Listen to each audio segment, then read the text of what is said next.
Continuing with the theme of Jesus' playfulness for a moment, let's take another look at the famous Emmaus Road story. This is from Luke 24. Now that same day, which would be Resurrection Sunday, two of them were going to a village called Emmaus, about 7 miles from Jerusalem. They were talking with each other about everything that had happened. As they talked and discussed these things with each other, Jesus himself came up and walked along with them, but they were kept from recognizing him. He asked them, "What are you discussing together as you walk along?" They stood still, their faces downcast. One of them, named Cleopas, asked him, "Are you only a visitor to Jerusalem and do not know the things that have happened there in these days?" "What things?" he asked. Pause. You have got to be kidding me. Here are two of Jesus' disciples, as grief-stricken as human hearts can be. They think he's dead. They think it's all over. If any moment cried out for good news from Jesus, it was this one. Yet again, how casually he enters the scene, this time as a traveler with a flight to catch. He just sort of huffs up alongside, again hiding himself as he later does on the beach, to let this play out. He asks what they're so upset about. Can you believe it? Cleopas can't. How is it possible this stranger missed the things rocking Jerusalem the past few days? What things? Jesus inquires. If anyone knows what things, it is Jesus. These are his things. His most important things ever. He feigns ignorance? The story continues. About Jesus of Nazareth, they replied. He was a prophet, powerful in word and deed before God and all the people. The chief priests and our rulers handed him over to be sentenced to death, and they crucified him. But we had hoped that he was the one who was going to redeem Israel. And what is more, it is the third day since all this took place. Remember now, what is Jesus' mood this particular Sunday morning? Just a few hours ago, he walked out of the grave with the keys to hell swinging on his belt and the redemption of mankind in his pocket. Would it be safe to say he's cheerful? Excited? Jubilant?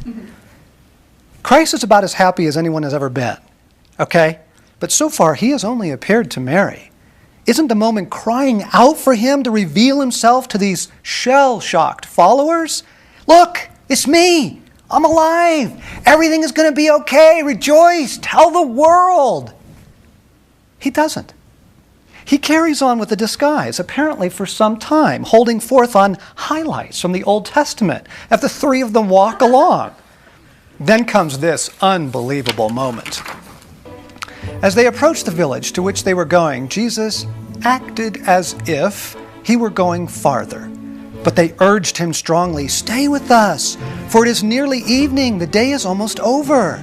So he went in to stay with them. He acted as if he were going farther? Well, nice talking to you chaps. So sorry for your loss. Hope things turn out, but I've got to get going. What in the world? Christ takes up the role of an actor, pretending to have to move on so that they have to beg him to stay. Oh, all right. If you insist. When he was at the table with them, he took bread, gave thanks, broke it, and began to give it to them.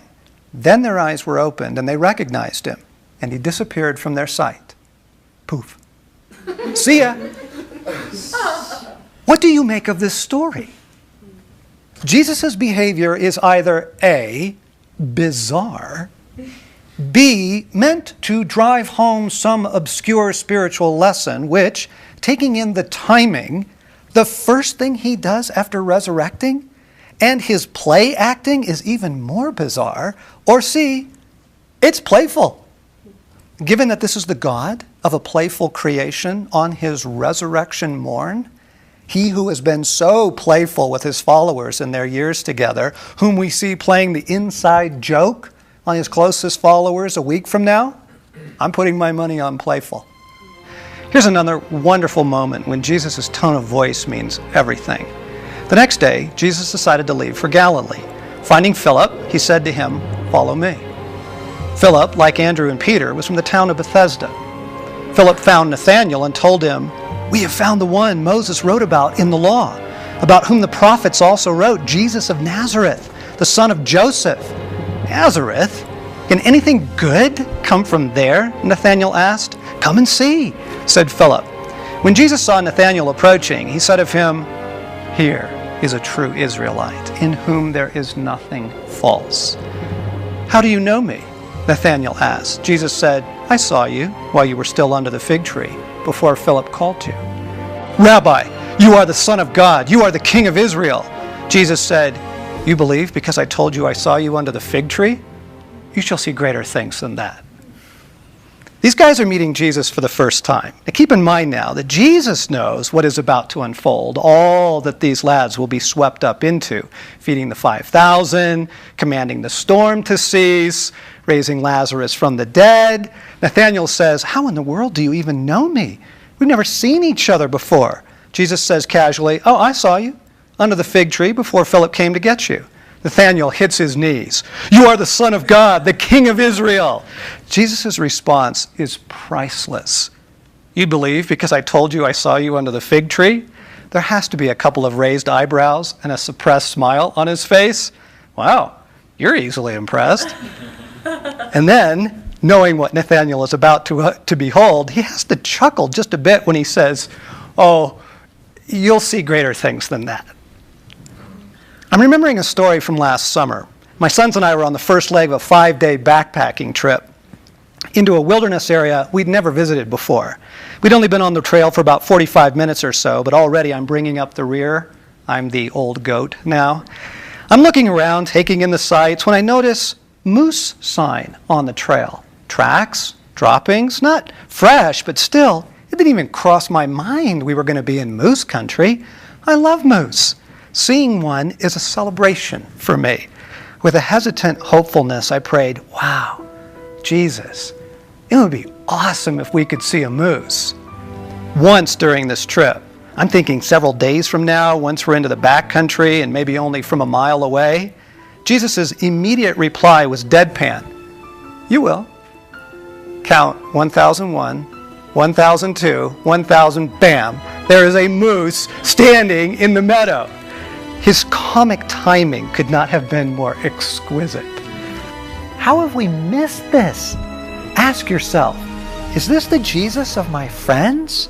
My church? Is this the Jesus we pray to? Is this what I look to experience from Jesus?